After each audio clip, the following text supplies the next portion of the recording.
Bonjour à tous, bienvenue dans cette nouvelle visioconférence. Cette visioconférence aujourd'hui est réalisée en partenariat avec Home Transition et Adapsia et elle est financée par la Conférence des financeurs de la prévention de la perte d'autonomie du département du Val-de-Marne avec le concours de la CNSA. Aujourd'hui, avec Valérie, on va parler voyage et comment voyager dans la spiritualité. Si vous nous regardez pardon, en replay, et que vous souhaitez nous rejoindre en direct, il faut s'inscrire sur movadom.eventbrite.com, ce qui vous permettra de, poser vos questions à la fin, à l'intervenante, en off et puis d'échanger sur la thématique du jour et si vous avez la moindre question, vous nous envoyez un petit mail, je vous donnerai l'adresse à la fin.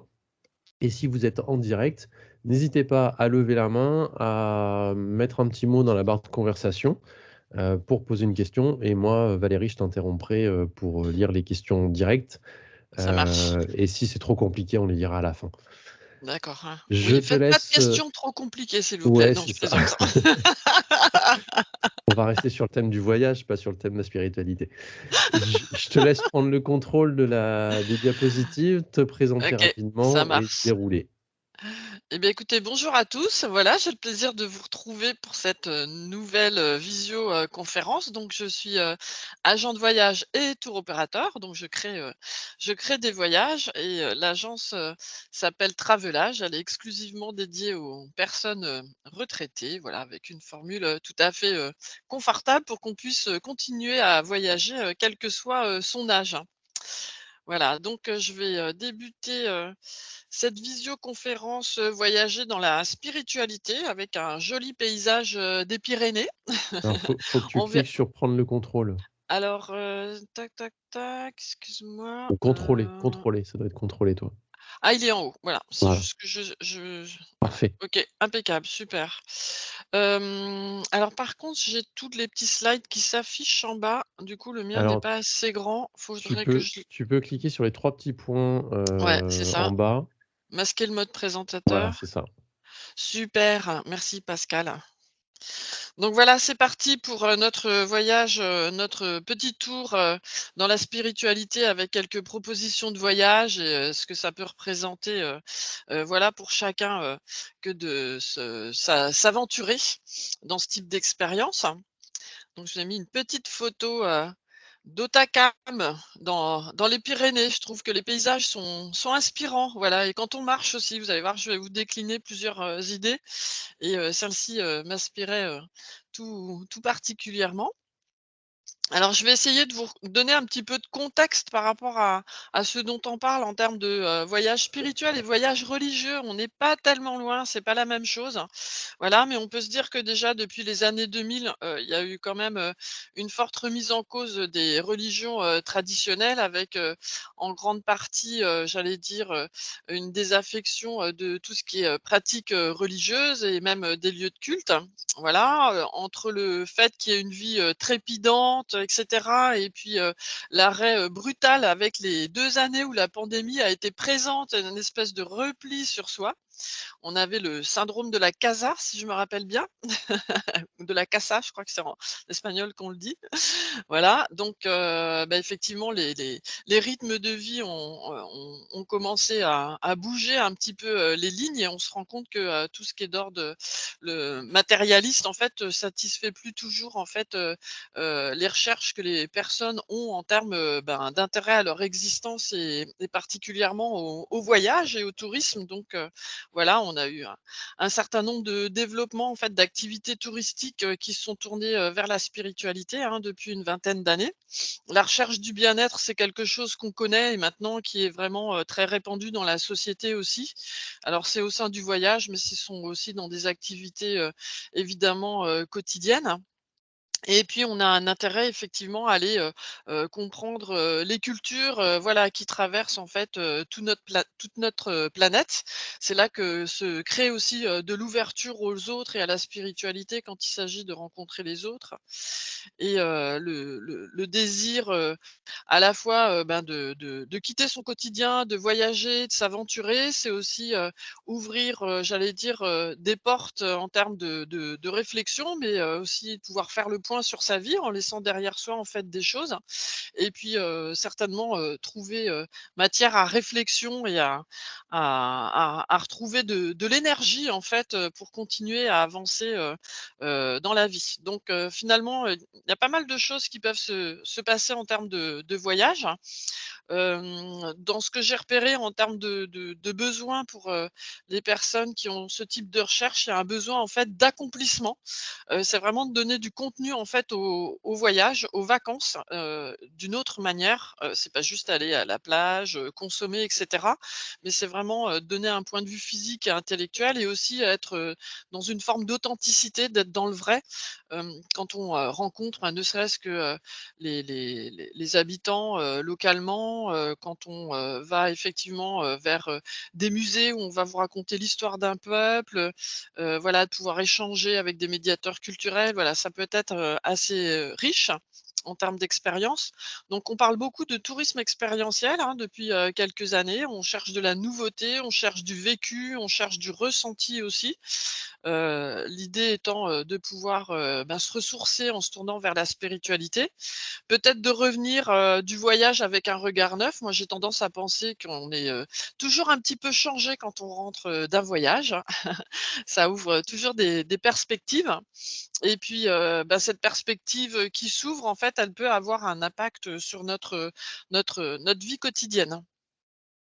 Alors les distinctions que je fais en fait entre, les voyages religieux et spirituels, enfin je pense que c'est important de parler des 2 pour qu'on se comprenne bien. Vous verrez après dans le déroulement, je vous donnerai quelques pistes. Alors pour moi, en fait, le voyage religieux, il peut avoir différentes formes. Ça peut être un voyage qui va être en lien déjà avec une foi qu'on porte, une foi qu'on pratique. On peut avoir envie en fait de renforcer, cette, pratique ou, cette foi. Ça peut être aussi, une envie en fait de la partager avec des personnes qui croient, en fait, qui sont attachées justement à la même religion. Mais on peut aussi, être dans une démarche de découvrir sa foi. Voilà, on peut être au début, en fait, aux prémices de sa foi et on peut dire que dans toutes les religions, il y a une forme de spiritualité. C'est moins vrai à l'inverse, pour les voyages spirituels qui sont pas en lien avec une religion, mais on a une espèce de conscience de plus grand que soi, une idée, une représentation, voilà, beaucoup plus large, une conscience collective, voilà, qui nous relie les uns aux autres avec une forme d'absence de jugement, hein, puisqu'on est, dans cette ouverture hein, et tout ce qui concerne la spiritualité, du coup, rentre, dans des cadres, on va dire, moins contraignants, en fait, que les, religions qui présentent, un dogme. Voilà. En tous les cas, ce qui rejoint ces différentes formes de voyage, que ça soit religieux ou spirituel, c'est quelque part, il nous apporterait des réponses. Donc le voyage est là pour apporter des réponses, voilà, à nos recherches et nos attentes qui sont les plus profondes. Alors il y a multitude en fait de projets spirituels en termes de voyage. J'en ai recensé quelques-uns, puis après je vais vous en décliner, de façon, beaucoup plus, concrète.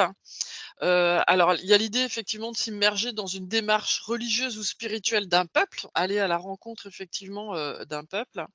L'idée aussi d'être à la rencontre donc de cultures, de civilisations ou de traditions qui nous sont, différentes, des nôtres. On peut aussi s'engager, vers une destination, qui est mythique et qui, voilà, est proche de la spiritualité ou de la religion. Donc là, je vous parle, par exemple de la Mecque, de Jérusalem, Lourdes, Bénarès, voilà, qui sont des hauts lieux quand même de la religion. Il y a des personnes qui sont en attente de prise de recul, en fait, de distance et qui, lors de leur voyage, vont pratiquer, par exemple, ça va être un voyage pour une retraite. Les personnes maintenant s'adonnent chaque fois plus à la méditation, donc elle a un côté religieux, mais aussi un côté, laïque, la méditation. Il y a aussi tout ce qui tourne autour du recueillement dans des lieux spirituels et il y a aussi maintenant et ça se développe chaque fois plus dans les offres en matière de voyage et de tourisme, les pratiques de jeûne lors, de séjours, de plusieurs jours. Alors après, on a tout ce qui est propre en fait au pèlerinage, aux événements en fait liturgiques, un événement, musical aussi, où les personnes donc se retrouvent et cheminent ensemble. Voilà. Après d'une façon un petit peu plus détachée, par rapport à l'aspect religieux, on a aussi, dans de très, très, très nombreux, tous, j'allais dire, pour ainsi dire, même si je les connais pas tous, bien entendu, toute la richesse du patrimoine à chaque fois de ces pays-là, avec, tout ce qui va tourner autour de l'histoire à chaque fois, de l'existence, de temples, de lieux de recueillement, et toute l'architecture aussi très fine, en lien, en fait, avec le sacré. Je vous montrais tout à l'heure, par exemple, une photo du monastère des Hiéronymes qui est absolument, magnifique, d'art, manueline. Si on retrouve un petit peu, en fait, en termes de projet, voilà, le côté spirituel, ça peut être à proprement parler, l'étude aussi d'une, religion, hein. Je vous parlais de foi tout à l'heure, donc une initiation quand on débute, voilà, ou mais ça peut être un séminaire pour se rapprocher des autres. Et puis, alors après quand on aime, les livres, les films, il peut y avoir aussi des envies de voyager pour, repartir, faire un périple, qui peut-être aura été inspiré, par un film. Je me souviens par exemple d'un film de Claude Lelouch, 1+1, et cetera, où il y avait, Elsa Zimmerstein, voilà, et Jean Dujardin, qui, voyageaient, en Inde, et avec, cette femme qui prend, tous ces gens dans ses bras pour, les apaiser et les embrasser. Donc voilà, ça c'est un exemple. Et puis tout à l'heure, j'ai commencé par une photo en fait de randonnée, voilà, on a des espaces comme la montagne, en fait, qui sont à la fois un cheminement, mais qui sont, de l'endurance, qui sont tournés effectivement vers plus grand et plus beau que soi, et une forme d'attente de communion en fait avec, tout l'espace, en fait, toute la nature qui nous entoure. Alors que ce soit, la mer, la montagne, le désert, je vais vous parler des déserts qui sont très attractifs en termes de voyage, avec une connotation spirituelle. Et puis, tout à l'heure, je vous ai évoqué aussi, tout ce qui est en termes de ressourcement. Voilà, le voyage, ça peut être ça aussi. On peut chercher à se ressourcer, il peut y avoir du repos, de la convalescence aussi, on a besoin de s'arrêter, de récupérer. Donc le bien-être, la découverte de soi, cette espèce de cheminement intérieur, tout ce qui a trait évidemment à la santé, la diète, donc je parlais du jeûne tout à l'heure, ce qui est un peu plus à caractère, religieux. Mais voilà, il peut y avoir, des temps de relaxation prévus pendant vos voyages et un certain nombre d'activités ou de sports, qui vous permettent en fait une espèce de remise en forme. Voilà. Et ensuite, bah, il peut y avoir une connotation aussi, artisanale et artistique lors de voyages qui vous mettent aussi en lien, en fait, avec, une dimension, spirituelle, voilà, d que vous pourriez attendre, d'un voyage, vers, une région française, un pays étranger, et cetera. Alors, je vais vous donner quelques idées en fait de voyage dans la spiritualité. J'en ai choisi 5. Voyager vers le désert, parce qu'en fait, quand on pense spiritualité, souvent on associe un peu les images du désert, hein. Aussi, en fait, d'autres paysages qui puissent être inspirants pour nous. Alors après, il y a la dimension en fait de se rendre, de voyager vers des lieux de recueillement. J'ai choisi aussi de vous parler des villes saintes, hein, ça c'est important. On a des villes saintes, sur notre planète, voilà, qui font, venir, un grand nombre en fait, de personnes. Et puis vous avez aussi les sites sacrés, donc ça c'est encore autre chose. Et puis une petite illustration de Gauguin, voilà, qui nous fait partir, jusqu'en Polynésie avec ces, 2 jolies femmes, voilà, qui sont peintes. Alors les déserts, voilà, j'imagine que ça vous parle tout de suite en fait quand on parle de voyage spirituel et de désert. Il y a on a des images des fois immédiatement, quand on parle de voyage spirituel, on associe par exemple tout de suite l'Inde aussi, vous voyez? Donc le désert en fait, il est synonyme de différentes choses, pour les gens. Chacun y trouve en fait un peu de sens. Alors ça peut être, d'être dans une recherche de silence en fait, le fait, d'avoir son regard, voilà, avec, une immensité, un horizon, voilà, très, très éloigné. Ça donne une espèce de sentiment de liberté. On peut être très touché aussi par la beauté, en fait, du désert, par les lumières, aussi par, tout ce qu'on peut, découvrir de détails, ne serait-ce que dans la végétation, peut-être même des endroits où il y a de l'eau qui est un petit peu rare. Voilà, c'est, nous, êtres humains, comment on est petit, en fait, dans cet univers. Alors je vous ai mis, une photo des Catagiutas dont j'ai parlé lors de la dernière, visioconférence Voyager en hiver, et j'ai parlé un peu de l'Australie. Donc vous avez Uluru aussi, qui est le massif, le monolithe qui se cache derrière un petit peu les Katajuta. Voilà, mais on a des déserts, en nombre en fait, sur cette, planète. En plus, ils risquent d'être, chaque fois plus grands si on voit le phénomène de réchauffement climatique. Donc pour les plus connus, évidemment, vous avez les voyages dans les pays en fait où se situe en fait le Sahara. Je vous parle aussi par exemple du Namib. C'est un pays assez attractif en fait, la Namibie en termes de voyage. Vous avez aussi, l'Atacama pour, l'Amérique du Sud. On n'y pense pas, mais on a aussi l'Antarctique.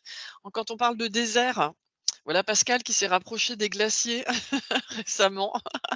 Mais on a des personnes qui, voyagent. Il y a de très belles croisières, hein, vers l'Antarctique ou, vers le pôle Nord, hein. Pour C'est ceux vrai, quand qui tu te retrouves tout seul face aux glaciers de la Patagonie, enfin, t'es Ouais, seul avec toi-même, t'es seul avec le ouais, monde. et puis il y a une espèce de puissance en plus à Ouais, cet ouais. endroit-là. C'est à la fois très calme et très puissant. On sait qu'on est exposé au fait que le glacier se brise au fur et à mesure et cetera, ouais. Alors, l'Antarctique, moi je connais quelqu'un qui a fait un voyage en Antarctique, voilà, ça fait partie des voyages qui sont tout à fait inoubliables. Le Wadi Rum, alors pour ceux qui sont, passionnés, de la civilisation des Nabatéens, voilà en Jordanie, on connaît, Pétra, il y a de nombreux marcheurs aiment aller, à Pétra et vous avez le désert donc du Wadi Rum, le désert de Gobi aussi, voilà en Asie. Donc j'essaie de vous parler des différents, continents. En tous les cas, toutes ces destinations-là, vous avez des opérateurs, de voyage, qui vous fournissent, voilà des propositions, alors soit qui sont déjà, concoctées ou le package est complètement fait, mais que vous pouvez aussi déterminer avec eux.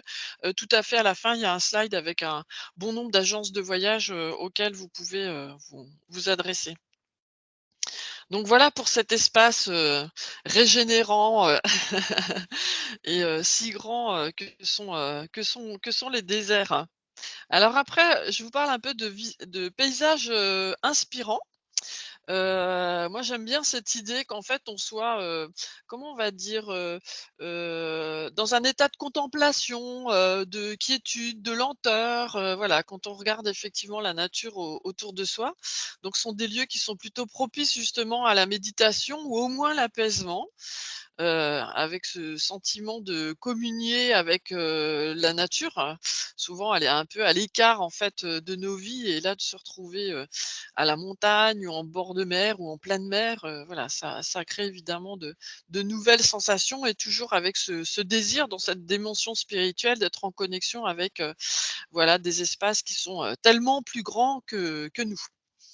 Donc que ça soit, les bords de mer, les bords de fleuves, ou la montagne, vous avez aussi alors je trouve ça assez rigolo maintenant, alors excusez-moi l'expression pour rigolo, c'est pas, moqueur, mais toute une, thérapie par les arbres maintenant. Dans les gens sont très inspirés maintenant par, des marches en fait dans les forêts et vous avez une, activité, japonaise qu'on appelle le Shinryoku. Alors passez-moi l'accent japonais. Là, je j'assure pas du tout. Il y en a d'autres, ça pourrait aller, mais là, je suis, plus que débutante, hein. Voilà, où les gens apprécient maintenant, de se retrouver, dans cet espace, voilà, où on va, respirer, tout le bon air, prendre les arbres dans ses bras, se connecter et cetera et bah, ça fait partie, en fait, je trouve, d'une dimension qui est intéressante, hein. Il y a un peu de nouveauté. Alors, peut-être que ceux qui ont l'habitude de travailler, depuis longtemps auprès des arbres à l'ONF, peut-être peuvent trouver un petit peu drôle d'avoir des personnes qui se livrent à cette activité dans nos forêts, mais ça peut être une bonne motivation, surtout qu'on a des arbres, par exemple, dans le monde entier qui sont absolument, somptueux. Si vous pensez, par exemple, j'en sais rien, aux séquoias, si vous allez en Californie, vous avez les redwoods qui sont, comment s'appelle ce parc? Il y a un parc de séquoias au nord de San Francisco où les séquoias, Yellowstone? Non. Ça, c'est plutôt sur la partie, est. C'est un petit peu au nord, c'est des redwoods. Ils font 50 à 60 mètres de haut quand on y entre. Moi, j'ai eu la chance d'y aller. C'est comme une cathédrale vivante. C'est extraordinaire. En plus, il y a un parfum, absolument inoubliable que j'ai jamais retrouvé ailleurs, hein, d'ailleurs. C'est le Donc parc national de Sequoia en Californie. séquoia, ouais, j'ai failli le dire, mais j'ai eu un petit doute, je dois dire. Puis Merci Kings Pascal. Canyon. Voilà, mais Yellowstone reste un endroit aussi, assez exceptionnel, comme, comme parc. C'est le plus grand, plus non, c'est le plus ancien, parc, national, en fait, des États-Unis. Mais vous avez Yosemite qui est pas tellement loin, en fait, de San Francisco, qui est très beau aussi. Donc voilà, si vous avez envie de vous ressourcer, notamment, dans les forêts. Après, on a aussi donc les fameux lieux de recueillement. Tout à l'heure, je vous ai parlé, de la finesse aussi de la sculpture, en fait, de ce que tous les êtres humains ont mis, à sculpter, en fait, tous les architectes à élaborer, en fait, tous ces monuments qui sont des lieux de recueillement. La photo que vous avez, c'est la photo, du monastère des Hiéronymes à Lisbonne, au Portugal. C'est de l'art manueline, c'est le même art, en fait, que la tour de Belém. Et voilà, c'est un endroit absolument, extraordinaire. Alors évidemment, il y a beaucoup de touristes, je vais être tout à fait honnête, il y a de nombreux groupes. Après, ils sont assez discrets parce qu'ils utilisent quand même, des micros et des casques, donc il y a pas, quand même, trop de bruit. Le recueillement doit être un petit peu difficile, hein, c'est un peu la tour Eiffel de de Lisbonne, mais vraiment, je vous invite à vous rendre sur place, tellement, il y a de la, l'esthétique, en fait, j'allais dire, nous, dresse un petit peu vers, cet au-delà, hein, c'est comme le Patio de los Leones aussi, qu'on va trouver à Grenade, en Espagne. Voilà, donc tous ces lieux de recueillement, en fait, ça peut être soit il y a eu des modèles effectivement de sainteté sur place, hein, soit ce sont des lieux de vie où des, saints, en fait, auraient pu vivre. Donc vous avez les monastères, les cathédrales, vous avez les basiliques, par exemple, si vous prenez, en France, par exemple, la basilique, de Vézelay à laquelle, je pense. Si on regarde beaucoup plus large, là, je viens de vous parler du Portugal, mais vous avez, par exemple, les temples, asiatiques, hein. Pouvant vous citer, d'autres exemples de lieux de recueillement. Alors, il y a un livre, en fait, un guide, que j'aime bien, que je trouve vraiment intéressant, qui a été fait par, Le Petit Futé. Alors là, c'est propre, en fait, à la France, à notre, territoire. Ce sont les séjours spirituels, en France. Alors, j'ai pas d'action, hein, chez Le Petit Futé, je le précise, mais voilà, quand il y a des bons guides, autant en parler. Donc, au niveau de la table des matières, pardon, vous allez trouver donc, un carnet qui donne des informations donc sur les retraites spirituelles, donc, avec le côté complètement pratique. Vous avez des informations aussi sur le pèlerinage de Saint-Jacques-de-Compostelle qui fait quand même partie des 3 plus grands, pèlerinages, voilà, dans le monde, au niveau de la chrétienté. Vous avez aussi tous les organismes nationaux chrétiens, comment vous informer, voilà, je vais vous montrer un petit peu plus, de quoi il s'agit. En tous les cas, tout après est listé, en fait, par région. Donc les régions, du continent, de la métropole et de la Corse. Alors quand je dis par région, il n'y a pas les DOM, les TOM et cetera, mais en tous les cas, vous avez déjà ces informations-là qui sont, très très détaillées. Donc en termes de voyage spirituel en France, en fait, on a quand même une longue histoire, autour justement de l'accueil des retraitants dans les abbayes et les monastères. Voilà, il y a des personnes qui régulièrement ont besoin de ces temps-là, en fait, dans leur vie.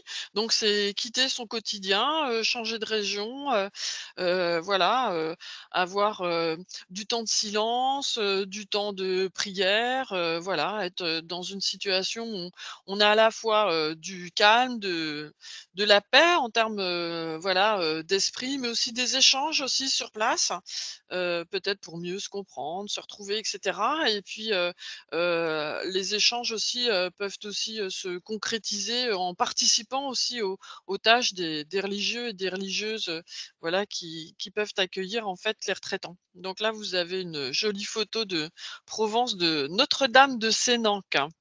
J'aime bien cette photo. Ça, c'est très inspirant. Voilà. Alors un petit mot donc sur le pèlerinage de Saint-Jacques de Compostelle. Voilà, donc l'idée, c'est d'arriver en fait jusqu'au tombeau en fait qui est attribué à l'apôtre Saint Jacques le Majeur, voilà, dans la crypte de la cathédrale donc qui se trouve en Galice. Alors il y a quand même 200 000 pèlerins par an. Bon, ça va parce que tout le monde ne part pas du même endroit, puis il y a des milliers de kilomètres. Donc normalement, on ne doit pas croiser des troupeaux de pèlerins. Mais si on est dans une démarche spirituelle, on peut le faire seul, hein. Il y a beaucoup de gens qui font ça seul, ça peut être à 2, ça peut être en petit groupe, hein. En tous les cas, voilà, on est vraiment dans une forme, un peu initiatique en fait, pour ce pèlerinage. Donc les 2 autres grands pèlerinages de la chrétienté, c'est ceux de Rome aussi et de Jérusalem. Donc je vous ai mis le lien avec le site donc chemin-compostelle.com et vous avez, une photo en fait, de la landing page, du site, de Saint-Jacques. Voilà, des chemins et donc vous voyez sur cette carte qu'on peut partir, il y a 4 points de départ pour, la France, en tous les cas pour ce qui concerne les routes à pied. Donc, la voie du Puy en Velay, 1 531 kilomètres, donc faut avoir de bonnes baskets. 1 531 kilomètres, je crois que j'ai croisé une personne une fois dans ma vie qui l'avait fait en 60 jours et très affûté et qui avait un petit sac à dos qui s'est transformé en un sac à dos rikiki. En fait, il y avait presque plus rien à la fin que la brosse à dents parce qu'en parce qu'en fait, les gens se dépouillent, en fait, progressivement. L'idée est un peu là. Donc vous avez la route au départ de Tours avec 1 460 kilomètres, le chemin d'Arles 1 589, donc sont vraiment des parcours qui sont, très longs et la route, de Vézelène 1 648 kilomètres. Mais vous n'êtes pas obligé de faire tout ça à pied, et puis si vous le faites, vous pouvez le faire, par, tronçon. J'ai dans mon entourage une personne qui fait ça par tronçon, tous les ans, mais vous pouvez le faire aussi à cheval. Ça peut se faire avec un âne et ça peut même se faire, voilà, en 2 roues, VTT, ou vélo, donc pour ceux qui aiment bien, ce type, d'activité, sportive. Voilà, donc vous avez le choix, mais on est assez chanceux, en tous les cas en France de pouvoir, peut-être s'adonner à cette, activité en se rendant, jusqu'à Saint-Jacques avec des beaux paysages, voilà, à traverser et évidemment des lieux d'hébergement au fur et à mesure où vous pouvez rencontrer, d'autres personnes qui sont dans la même démarche que vous et c'est à la fois, pour se restaurer et pour pouvoir, échanger tout au long du parcours, hein. Un autre lieu qui est vraiment, très important et mondialement connu évidemment en France, c'est le Mont Saint-Michel. Alors je vais peut-être enfoncer des portes ouvertes, mais parfois on prend peut-être pas le temps en fait d'aller ou de retourner en fait, sur ces lieux-là. En plus, ça évolue puisque le site du Mont Saint-Michel, l'accès en a été modifié, depuis quelques années. Avant, les voitures arrivaient jusqu'au pied. Maintenant, ce n'est plus possible. Vous avez, des petites navettes, voilà qui sont accessibles à l'entrée, de la baie. Voilà, donc ils ont, cherché à réguler effectivement, la densité de voitures aussi et de personnes et de visiteurs, sur place. Pour autant, il y a quand même beaucoup de visiteurs, donc le site, est inscrit au patrimoine mondial de l'UNESCO et a fêté ses 1 300 ans en 2008, hein. Voilà, donc ça, c'était vraiment un événement important. Il y a de ça déjà, quelques années. En tous les cas, il est très attaché évidemment toute la dimension spirituelle, religieuse, mais aussi historique et architecturale, puisque le site est exceptionnel. Voilà, avec, heu, l'abbaye en fait qui est, construite en haut de ce promontoire, rocheux et vous avez donc, la statue, de Saint-Michel, voilà, qui veille sur toute la baie et sur tous les pèlerins. Voilà et cette, baie aussi, dont on dit qu'il faut faire attention, quand on est, justement en train de randonner, c'est qu'on dit que, l'eau, la mer peut être arrivée à la vitesse d'un cheval, au galop. Donc tous les randonneurs, savent ça. Il faut vraiment, faire, très attention aux marées. Donc si vous voulez préparer un voyage, voilà, au Mont Saint-Michel, alors toujours le réflexe, c'est de rechercher toujours l'office du tourisme local ou éventuellement le comité régional du tourisme. Donc là, vous voyez en fait les liens ot-mont-saint-michel, .fr, office du tourisme. Sinon après pour la région, c'est normandie-tourisme.fr et puis après vous avez la déclinaison concernant les informations sur le Mont Saint-Michel et vous avez aussi le site propre en fait de l'abbaye, du Mont Saint-Michel. Voilà, donc ça c'est, l'office du tourisme. Voilà, et puis vous avez le site, de l'abbaye où vous avez, voilà, moultes informations. Maintenant, c'est vrai que si on est à l'aise, en fait, avec le fait de regarder sur internet, vous avez quand même plein de choses, très pratiques, mais n'hésitez jamais, en fait, à leur téléphoner puisqu'ils vont toujours vous donner aussi des bonnes idées ou vous confirmer des informations, hem et qui vont, j'allais dire, vous engager peut-être, voilà, sur ce type de voyage.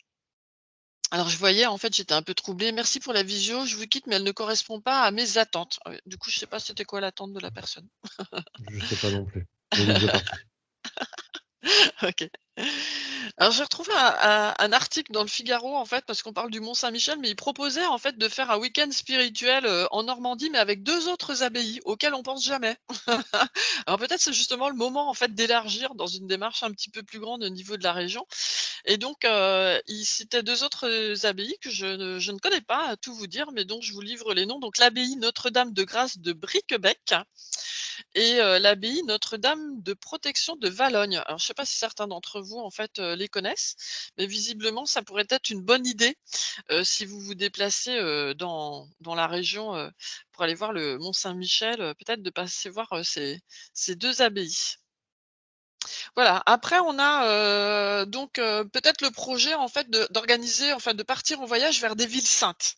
Alors, les villes saintes, sont attachées évidemment, aux religions en fait, qu'on connaît, sur notre planète. Donc, à Rome, donc, pour les catholiques, à La Mecque et Médine pour les musulmans, on a Jérusalem pour les juifs, chrétiens et musulmans, les cités, du bord du Gange aussi pour les hindous.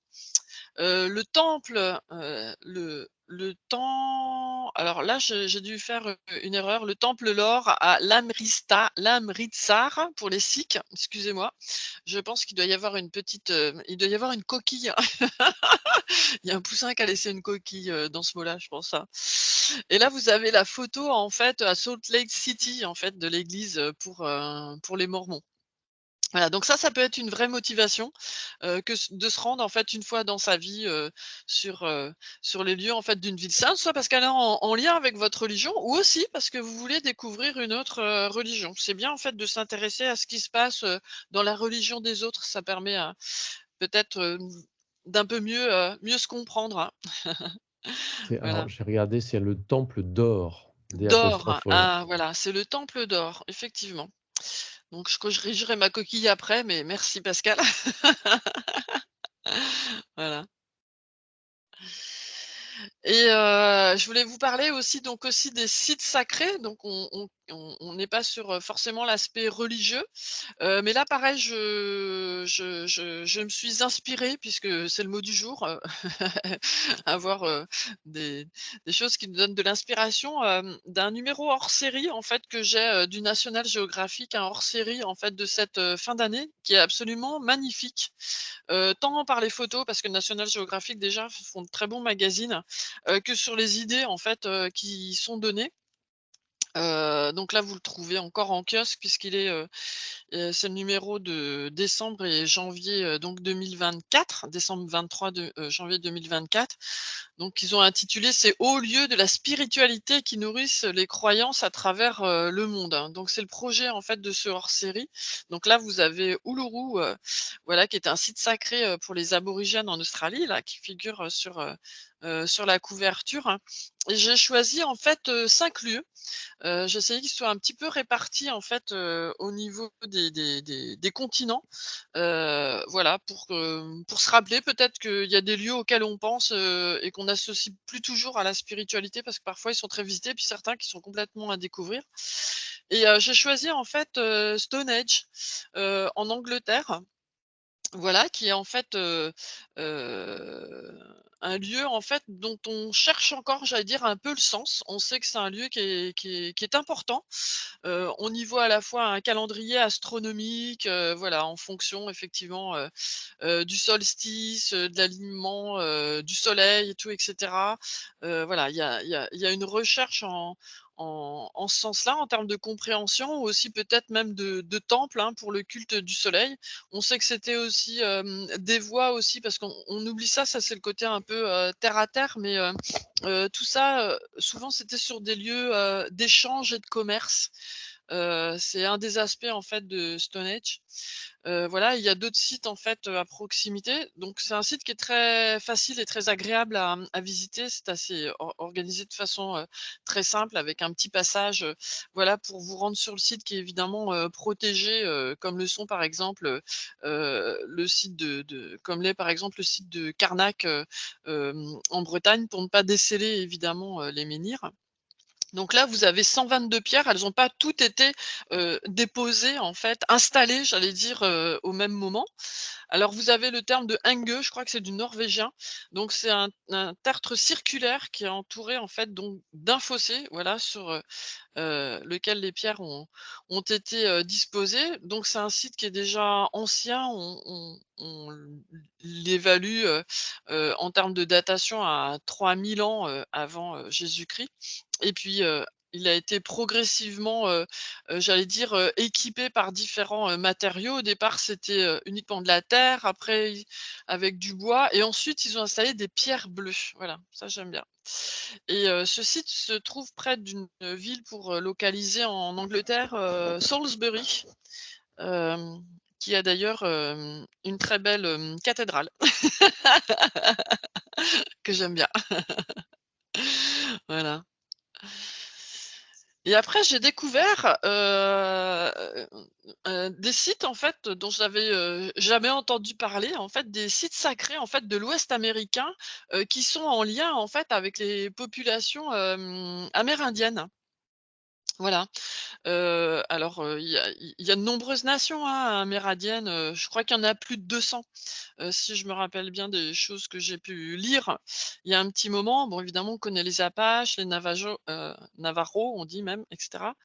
On connaît en fait, c'est les films surtout en fait qui retracent ça, voilà, tout ce qui tourne autour, des hommes médecine, ces hommes de savoir, de puissance, aussi en lien avec le spirituel, mais aussi avec, les événements, politiques, hein. Quand on s'intéresse un petit peu à ce qui s'est passé, pour les Amérindiens avec, l'arrivée des Européens, voilà, il y a de ça quelques siècles.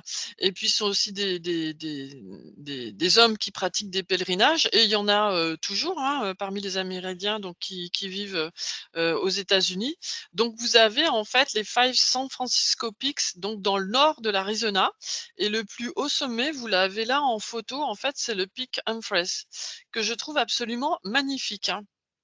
Voilà, et ce pic est complètement, préservé de toute route goudronnée, de voitures, de cars, voilà. Si vous avez envie, d'aller, vers des monts, en Amérique du Nord et aux États-Unis, ben, peut-être que ça peut être, une idée, puisque c'est aller aussi à la rencontre, en fait, des cultures amérindiennes. Alors dont je précise bien qu'elles sont toutes différentes évidemment, les les unes des autres, et voilà, dont certains rituels sont encore, protégés et vivaces, même si effectivement il y a un métissage, depuis, pas mal d'années.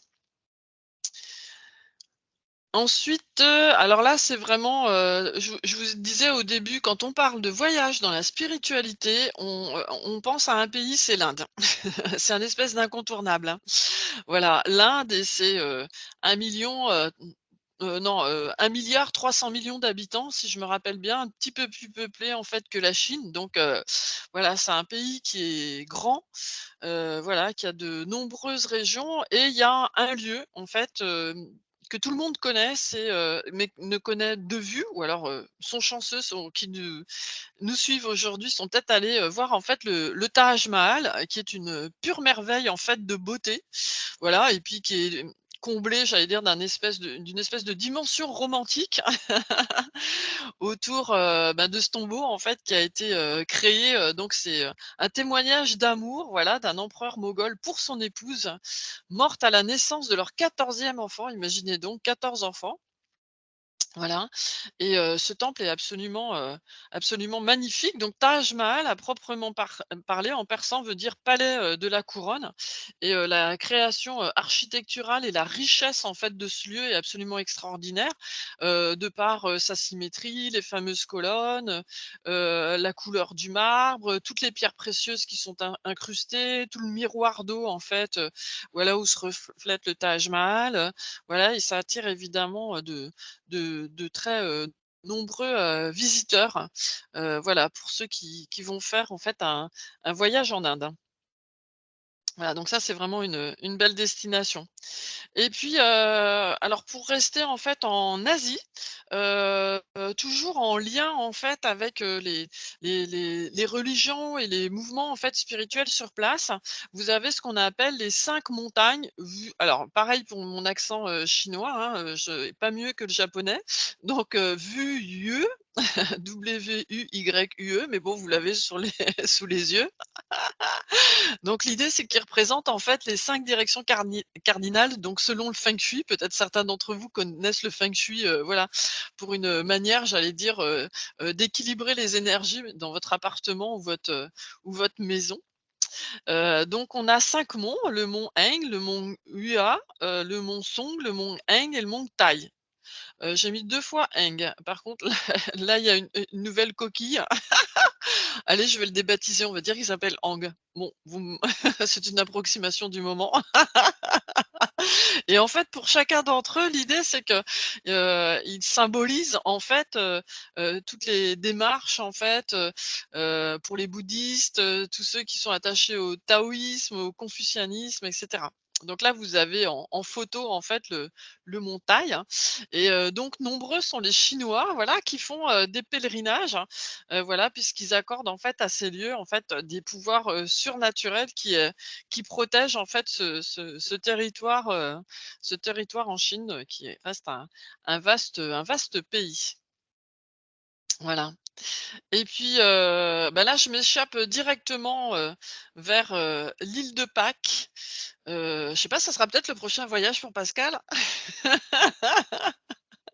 Bah, écoute, écologiquement, c'est un petit peu compliqué parce qu'on Ouais, là, tu es obligé de prendre au niveau l'avion. de l'avion, ouais, voilà, Il y a le encore un peu d'avion à faire entre le Chili en plus et et l'île de Pâques, puisque c'est à 3 760 kilomètres quand même de Santiago, donc bon, voilà, il faut à la rame, ça va pas être simple. Ou alors faut faire, comment j'avais trouvé ça quand on fait du stop avec, de la conavigation. On peut faire ça aussi. Se faire embarquer en bateau, pour être déposé, en face à l'île de Pâques, hein. Voilà, l'île de Pâques, donc Rapa Nui, qui est vraiment, une île, absolument incroyable et qu'on connaît à cause des toutes les statues, en fait, des Moaïs. Alors avec des statues qui sont toujours érigées, il y en a certaines qui sont alignées, puis d'autres qui sont tombées. Voilà, ce peuple, en fait, a connu des déboires aussi, voilà, il y a eu des questions, aussi des événements, climatiques, hein, qui ont aussi abîmé, voilà, ce territoire, mais ça reste effectivement un lieu, très attractif, voilà, et ces statues ont été érigées évidemment à la gloire de leurs ancêtres. Elles sont assez sobres, assez parlantes, avec ces visages très allongés, ces yeux, en fait, même qui étaient peints, les nez, les bouches, on voit bien en fait ce que ça représente. Voilà, ils sont classés patrimoine, mondial de l'UNESCO. Il y a de ça, quelques années, j'avais eu l'occasion à la fondation EDF à Paris de voir une exposition en fait sur Rapa Nui qui était, très réussie et formidable. Et quand je vois la photo en fait, quand je cherchais une photo de l'île de Pâques, alors là, je trouve que c'est une inspiration, totale avec cette espèce de cratère et d'île posée comme ça, au milieu de l'océan Pacifique. Alors vraiment là, c'est un voyage très, très loin. Voilà, mais peut-être que vous y êtes allé ou que ça pourra vous faire envie, voilà, pour un très très beau voyage en Amérique du Sud, à cette occasion-là. Alors, pour finir, je vais vous donner en fait quelques noms d'agences de voyage qui pourraient vous permettre de réaliser ces projets de voyage spirituel. Alors, il y a des choses. Si on prend par exemple tout ce qui est, on va dire, tous ceux qui veulent aller marcher, vous avez beaucoup d'agences en fait qui le proposent, comme la Balaguère, la Pèlerine, Alibert, la Talente, etc. Ils sont assez nombreux. Vous avez, aussi d'autres, agences, par exemple Oasis Voyage, du coup, que j'ai découverte, en travaillant en fait sur le sujet, qui propose, des choses qui sont vraiment intéressantes. Mais vous avez Terre entière, Ictus Voyage, je vous ai cité Route des Hommes, Odeia, Spirit Voyage, Aya Travel. Vous voyez, ils sont très nombreuses. Ils sont pas forcément connus parce que c'est aussi un petit créneau aussi, hein, les voyages, spirituels. Margois Voyage, Netivim Loisirs, Aura Voyage, Asia, bon, qui est beaucoup plus connu, Clio, qu'on connaît bien. Voilà, ce sont des voyages culturels qui sont vraiment très, très intéressants, très bien ficelés. Donc, vous avez un choix important en fait pour ce type d'aventure, hein, lors de vos voyages. Voilà, après juste une petite information, puisque là j'ai terminé sur le côté, voyage spirituel. Alors, moi je ne développe pas de voyage spirituel à proprement parler, je dirais, hormis celui que j'organise peut-être en Bourgogne. On va à l'abbaye de Fontenay et la basilique de Vézelay. Mais juste pour dire qu'au niveau de l'agence en fait de travelage, on organise donc des séjours touristiques, voilà, accompagnés pour les personnes retraitées. Vous êtes les premiers auxquels je montre en fait les dates et les destinations de 2024. On va avoir, un voyage en Corse, un autre dans le Languedoc Une qui va être notre avant-première. nouvelle des ouais, vous êtes les tout premiers franchement, même mon équipe est pas au courant. Voilà, un voyage dans le Languedoc, et l'hébergement sera à Montpellier. Voilà, on va découvrir, cette ville, voilà, qui présente de nombreux atouts, culturels, mais aussi, la Camargue. On va dans une, manade, voilà, où les cavalières, voilà, présentent en fait leur travail au niveau, des taureaux, mais ça sera aussi, le pont du Gard, l'étang de Thau, Sète, et cetera, quoi. On a un séjour aussi en Bretagne, en Alsace, en Charente-Maritime. On retourne aussi en Charente-Maritime. Ça fait un petit moment qu'on n'y était pas allé, puisque l'hôtel était en restauration, en rénovation sur place. Donc, il est absolument magnifique maintenant. En Auvergne, un petit clin d'œil à Pascal, et aussi au Portugal. Voilà. Et l'idée de nos séjours, pour vous expliquer, c'est uniquement, des petits groupes, qui sont accompagnés avec, j'allais dire, à la fois des visites touristiques et culturelles, mais sur des distances et des parcours raisonnables, pour que ça reste confortable pour tout le monde, et avec de l'aide de la part de notre équipe, que j'appelle les gentils accompagnateurs et qui le sont réellement. Voilà, et si vous voulez des informations, donc là, vous avez en fait, nos coordonnées. Vous pouvez nous joindre par téléphone, regarder notre site, sinon par mail. Et il me reste à vous remercier, voilà, pour votre attention, et vous souhaiter une bonne journée à tous, de bien profiter. Voilà. Merci beaucoup Valérie. Alors, je vais reprendre le contrôle de la présentation. Je vous invite à remplir notre questionnaire de satisfaction qui nous permet, nous, de faire un retour à nos financeurs et puis à nos intervenants également. Je vous mets également le lien dans la barre de conversation. Si vous n'avez pas le temps de le remplir tout de suite, vous pourrez le remplir juste après. Je vous mets notre petite diapositive qui récapitule un petit peu tout ce qu'on fait. Donc, vous avez le livre audio, les podcasts téléchargés sur movadom.com. La chaîne YouTube, vous allez sur YouTube, vous cherchez Movadom ou Gwendoline Cotrez, vous allez nous trouver.